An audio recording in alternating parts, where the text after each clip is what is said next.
दुनिया के बहुत से देश अपनी सैन्य शक्ति का बखान करते हैं, लेकिन जरूरी नहीं कि उन सबकी सेनाएं सच में महाशक्तिशाली हों। जहां कुछ देश अपनी बड़ी सेनाओं का खर्च नहीं उठाना चाहते, वहीं कुछ अपनी धरती पे किसी भी सैन्य बल की मौजूदगी के खिलाफ होते हैं और इसके नतीजे अक्सर लोगों को हैरान कर देते हैं। तो दुनिया के किन देशों की सेनाएं सबसे कमजोर हैं, आइए मिलकर पता करते हैं।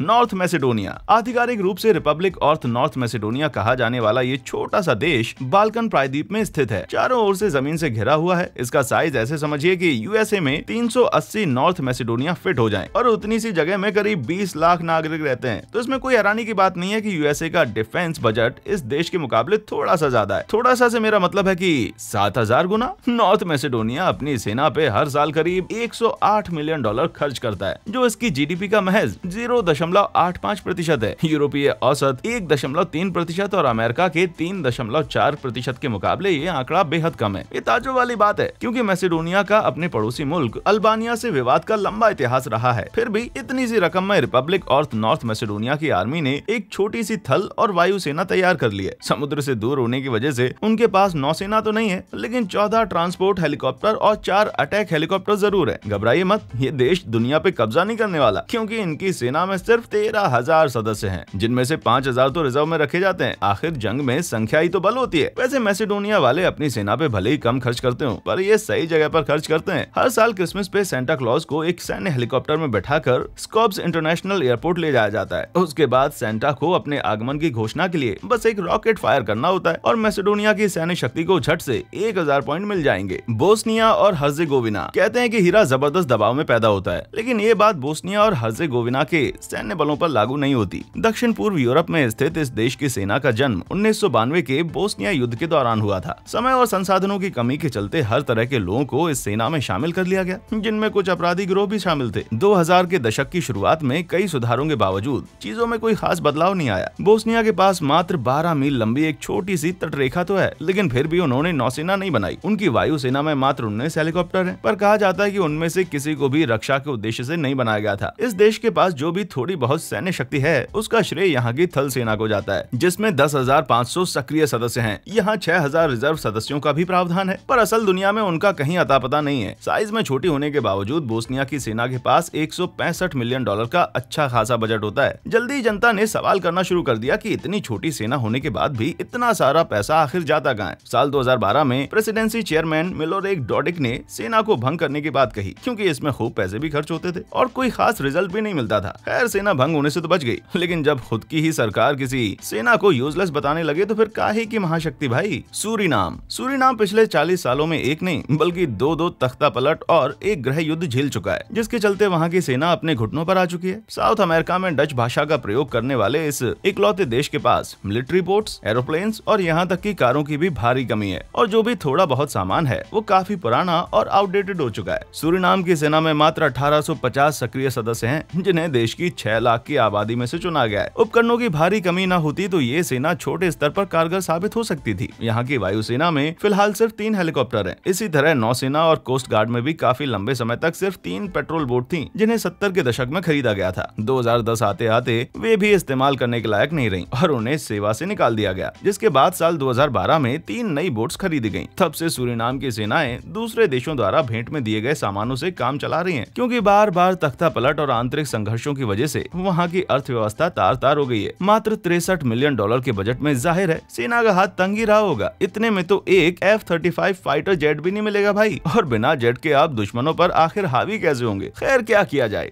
तब तक दफ्ती के कटआउट से ही जहाज बनाकर काम चलाइए। सोमालिया। 1991 में सरकार का तख्ता पलट किए जाने के बाद से अफ्रीकी देश सोमालिया लगातार गृह युद्ध की चपेट में रहा है। ये तो आप जानते ही हैं कि ऐसी परिस्थितियों में एक सेना संगठित करना कोई आसान काम नहीं है। वैसे तो सोमालिया की आधिकारिक सेना में 20,000 से ज्यादा सक्रिय सदस्य हैं, लेकिन ये संख्या देश की 1.5 करोड़ आबादी के सामने कुछ भी नहीं है। इसका नतीजा ये होता है कि सेना के 100 आर्म्ड व्हीकल और 10 टैंक्स देश की सीमाओं की रक्षा करने के बजाय नागरिकों द्वारा खड़ी की गई समस्याओं से जूझते रहते हैं। बताने की जरूरत नहीं है कि अगर ऐसे में कोई दूसरा देश सोमालिया पर हमला कर दे तो बड़ी दिक्कत हो जाएगी। अफ्रीकी मुख्य भूमि पर स्थित देशों में सबसे लंबी तटरेखा होने के बावजूद 2012 तक सोमालिया की नौसेना का वजूद ना के बराबर था, क्योंकि भीषण गृह युद्ध ने देश के लगभग सभी संस्थानों को को तबाह कर दिया था। तब यूएई ने आगे आकर सोमालिया की नौसेना को पैसे मुहैया कराने का फैसला किया, लेकिन विदेशी मदद के बाद भी सोमालिया का रक्षा बजट महज 62.2 मिलियन डॉलर है। तुलना के लिए बता दें कि यूएसए का रक्षा बजट सोमालिया के बजट का 12,000 गुना या 750 अरब डॉलर है। पता है, अमेरिका में हर चीज कुछ ज्यादा ही बड़ी होती है, लेकिन ये आंकड़ा फिर भी बहुत ज्यादा है। भूटान, आधिकारिक रूप से किंगडम ऑफ भूटान कहा जाने वाला ये छोटा सा दक्षिण एशियाई देश अपनी सैन्य शक्ति के लिए नहीं बल्कि बौद्ध भिक्षुओं और मठों के लिए जाना जाता है। ये अलग बात है कि दोनों का हुलिया उतना ही दिलचस्प है। चारों ओर जमीन से घिरा हुआ 15,000 वर्ग मील क्षेत्रफल वाला ये देश अमेरिका के मैरीलैंड राज्य से भी छोटा है और वहाँ की सेना में सिर्फ 7,000 सदस्य हैं। तट रेखा न होने की वजह से नौसेना का तो सवाल ही नहीं उठता। पर भूटान को टैंकों की जरूरत कभी नहीं पड़ी। हालांकि शांति बनाए रखने के लिए उनके पास 2 हेलीकॉप्टर और 27 आर्म्ड व्हीकल हैं। और 2010 में जब भूटान ने अपने इतिहास का पहला युद्ध लड़ा तो वे बहुत काम आए। पड़ोस में स्थित भारत में बेस्ड अलगाववादियों के एक छोटे से समूह से लड़ते वक्त इनकी सेना में सिर्फ 6,000 लोग थे,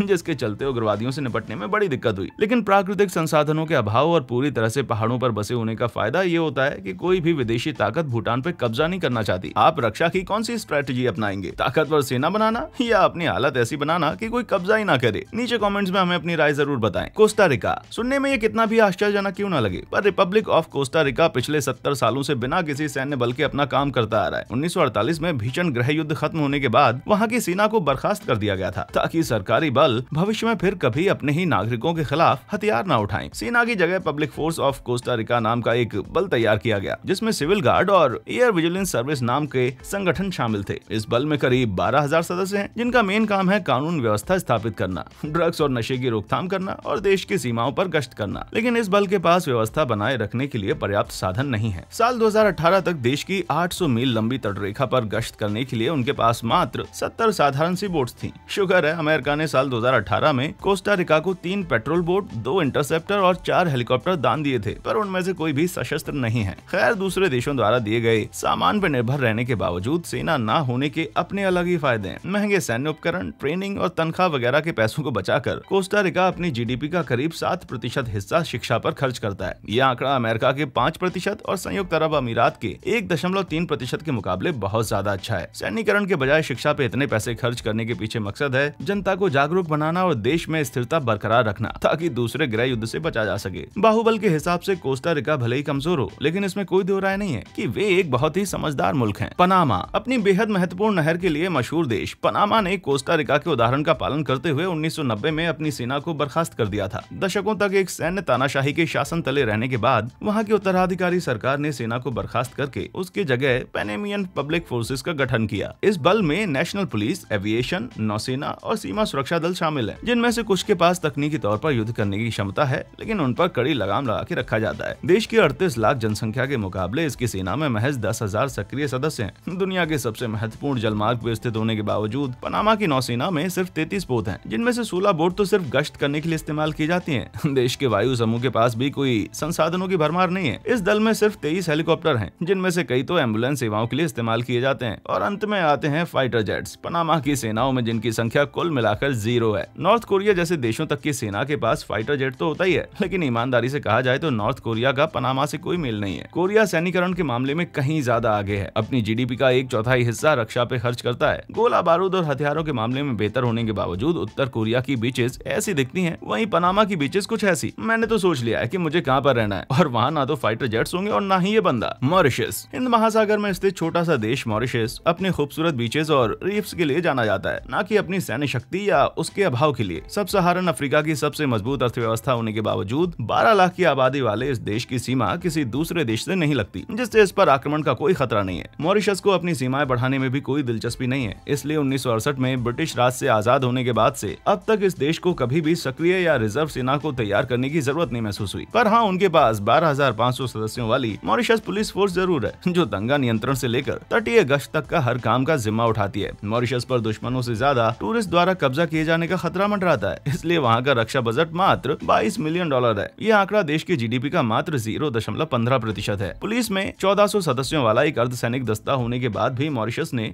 सिर्फ 6 पुलिस ट्रांसपोर्ट हेलीकॉप्टर और 3 पेट्रोल बोट्स में पैसा इन्वेस्ट किया है। कोस्ट गार्ड को ही मॉरिशस की नौसेना समझ लीजिए, जिसमें मात्र 15 पेट्रोल और स्ट्राइक बोट हैं। इनमें से कई बोट्स तो यूएसए ने गिफ्ट की थी। तो आराम से रहिए, मॉरिशस दुनिया पे कब्जा नहीं करने वाला भाई। वैसे जान लीजिए कि उनके पास 4 रॉकेट लॉन्चर और 2 मोटार भी हैं, सो अकेले ही तख्ता पलट करने ना पहुंच जाइएगा। मैं बताऊं आपके लिए सबसे सेफ क्या रहेगा? लाइक और सब्सक्राइब बटन पे हमला कर दीजिए और इन्हें कस के हिट कीजिए। काम हो जाए तो इसे आप अपनी सबसे जबरदस्त जीत में गिन सकते हैं। Iceland North Atlantic Treaty Organization या NATO सैन्य गठबंधन का हिस्सा होने के बावजूद आइसलैंड के पास 1800 के दशक के बाद से कभी भी सक्रिय रिजर्व सेना नहीं रही। ये शांति प्रिय देश बहुत ही धनवान है और पैसे और मैन पावर से नेटो की मदद करता है, इसलिए आइसलैंड की धरती पर आपको सैनिक मार्च कभी नहीं दिखेगा। इस मदद के बदले नेटो आइसलैंड को सैनिक मुहैया करवाता है जिनकी ड्यूटी समय समय पर बदलती रहती है। सो आइसलैंड में नजर आने वाले सभी सैनिक बंदूकधारी मेहमानों से ज्यादा कुछ भी नहीं है। इस वजह से आइसलैंड का रक्षा बजट बहुत ही कम होता है। देश की 25.88 अरब डॉलर की GDP का मात्र 0.07%। इस अदनी सी रकम का ज्यादातर हिस्सा कोस्ट गार्ड पे खर्च होता है, जो कि 120 सदस्यों से बनी हुई एक छोटी सी संस्था है। फिर भी कोस्ट गार्ड आइसलैंड के समुद्री हितों की रक्षा के लिए बेहद महत्वपूर्ण है, क्योंकि देश की अर्थव्यवस्था का एक बड़ा हिस्सा समुद्र से प्राप्त मछलियों पर निर्भर होता है। इसके महत्व को इस बात से समझा जा सकता है कि टापू के शांति प्रिय लोग 50 और 60 और 70 के दशक में मछली पकड़ने के विवादित इलाकों को लेकर ब्रिटेन से शीत युद्ध लड़ चुके हैं। युद्ध का मतलब ये नहीं कि दोनों देश आपस में लड़ गए। आइसलैंड की जीत एक राजनीतिक जीत थी, क्योंकि बात अगर मारपीट पे आती तो इस छोटे से टापू की सूक्ष्म नौसेना या कोस्ट गार्ड पानी के बाहर किसी कबाड़ खाने में पड़े होते। लग्जमबर्ग जमीन से घिरा नन्हा सा देश लग्जमबर्ग यूरोप में फ्रांस, जर्मनी और बेल्जियम से सीमाएं बनाता है। भले ये देश एक